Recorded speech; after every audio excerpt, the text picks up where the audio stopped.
ভোলে বাবা পারকরিকা সিরিয়ালে আজকের পর্বে আপনারা দেখতে পাবেন সাক্ষ্য বস্তিতে আসছে ঝিলকে দেখতে। আর সেটা ওর বন্ধু দেখে ছুটে এসে বলে, কাকিমা তোমার জামাই আসছে।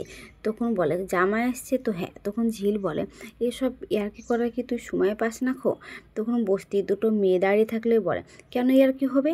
তোর বর তোকে দেখতে আসতে পারে না?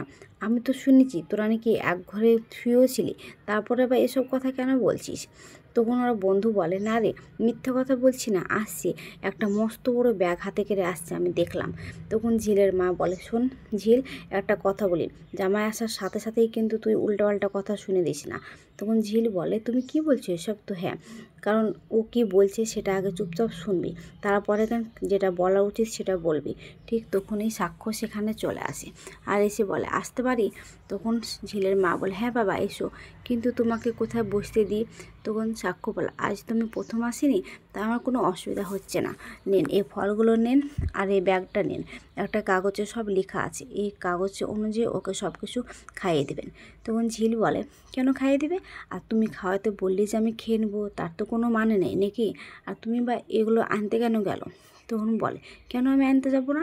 আমার যেটা খুশি আমি সেটাই করতে পারি, কারণ তুমি আমার বলে আর কিছু না বলায় ওর বন্ধুরা বলে, বলুন কি বলছিলেন? তখন বলেন, না ও খুব অসুস্থ, ও আমার পেশেন্ট, ওকে আমার দেখভাল করার দায়িত্ব।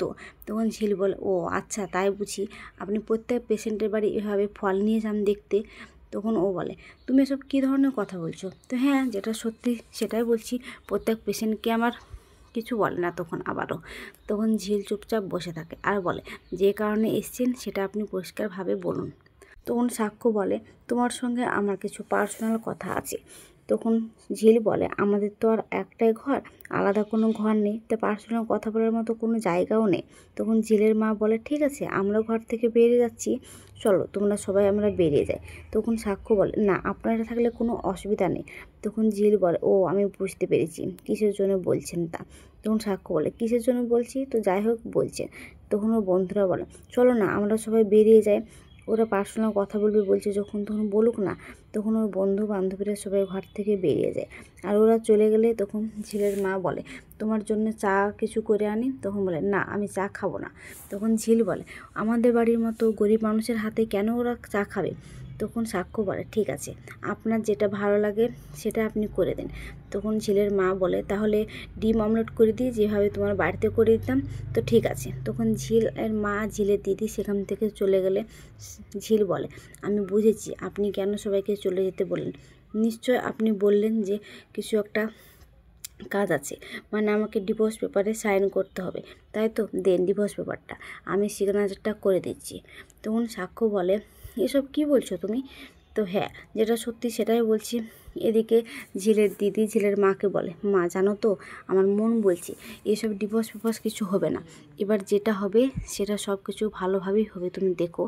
তখন ঝিলের মা বলছে, সেটা কি কখনো হবে? আমি কিন্তু অত আশা করি না। আর তোর বোন যে ঠ্যাটা মেয়ে, ওকে এসব মেনে নেবে? তখন বলে, জানো মা, বোনও কিন্তু ভালোবাসে, বলে না তাই? এদিকে সাক্ষ্য আবার ঝিলকে বলে, তখন ঝিল বলে, এবার বলুন তো আপনি কি বলবেন?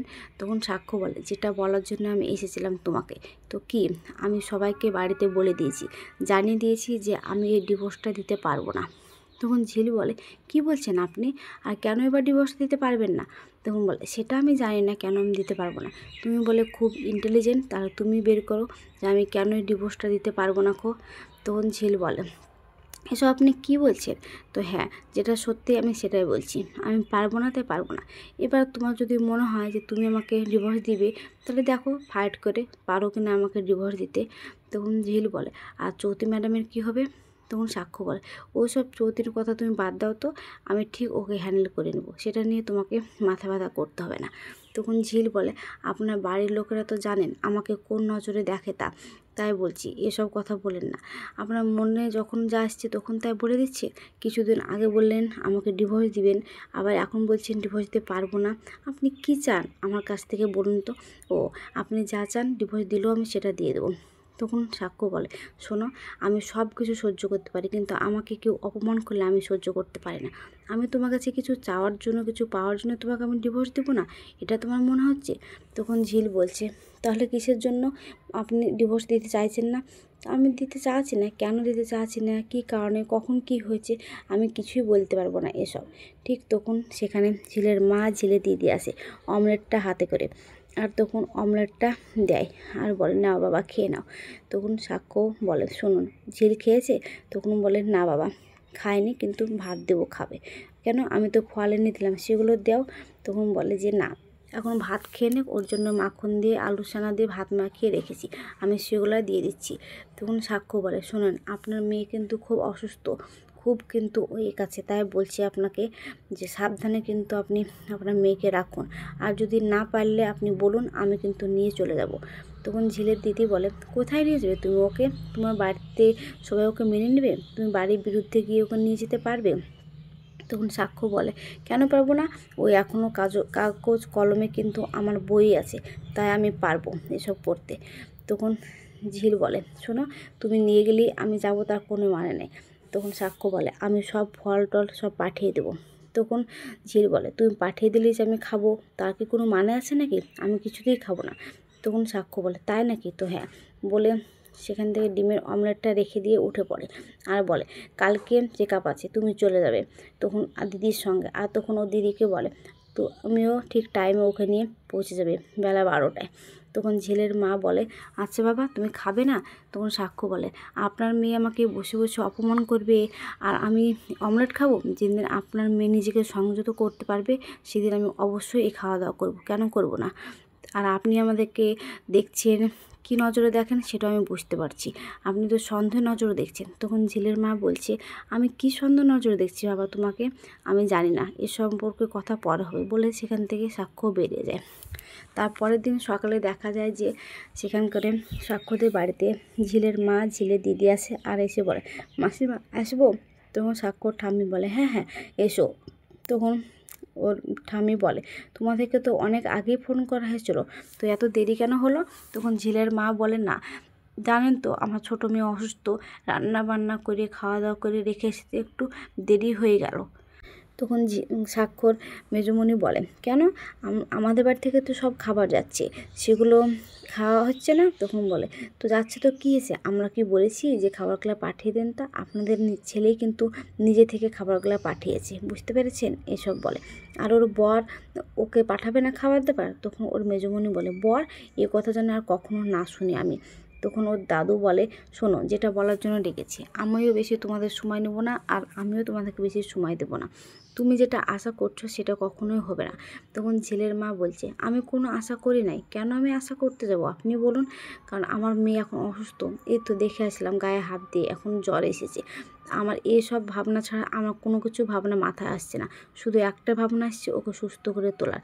এত বড় ডক্টরের হাত দিয়ে আমার মেয়ে অপারেশন হয়েছে, নিশ্চয়ই ভালো হয়ে যাবে, তাই এত কিছু করার পরে আমি আর কী আশা করব? এটুকুইতেই আমি সন্তুষ্ট। তখন ওর ঠাম্মি বলে, হ্যাঁ, এটুকু যখন সন্তুষ্ট তখন এটুকুনিই থাকো, তাই বলছি যে আমাদের ছেলেকে তোমরা ছেড়ে দাও, আমাদের ছেলের বিয়ে ঠিক হয়ে গেছে। তখন ঝিলের মা বলছে, একটা বিয়ে ভাঙতে না ভাঙতে একটা বিয়ে ঠিক হয়ে গেছে? তখন ওর ঠাম্মি বলে, কেন, এই বিয়েটা কি বিয়ে নাকি যে একটা বিয়ে ভাঙতে না ভাঙতে ঠিক হয়ে গেছে, আর ঠিক হবে কি হবে না সেটা তোমাকে বলতে হবে নাকি? তখন সাক্ষর মা বলে, শোনো, একটা কথা বলি, হ্যাঁ, তোমরা কিন্তু একটা বাড়িতে রান্না করতে, নিশ্চয় কোনো বাড়িতে রান্না করো না? তো না, আমি এখনও কোনো বাড়িতে ঢুকে নাই খো, তো কীভাবে তোমাদের সংসার চলছে? তো আমার বর বাইরে কাজে গেছে, সেখান থেকে কিছু টাকা পাঠায়, ওইভাবেই সংসারটা চলে যায়। তখন সাক্ষর মা বলে যে, তাই নাকি? তো হ্যাঁ। তখন ঝিলের দিদি বলে, কেন, কোনো কাজ করা কি ছোট? আমার মা সৎ পথে উপার্জন করে, তো কী হয়েছে? আমিও তো দুটো বাচ্চা নিয়ে আসা রাখা আসা করি স্কুলে, তো কী হয়েছে? তখন সাক্ষর মা বলে, না, কাজ করাটা অন্যায় না, কিন্তু একটা বাড়িতে রান্না করে, আর যে বাড়িতে, সেই বাড়িরই মালিকের ছেলের সঙ্গে যদি তোর মা যদি বিয়ে দেয় তোর বোনের, তাহলে কি কোনো মা মেনে নিতে পারবে? আমি সেটাই বলছি।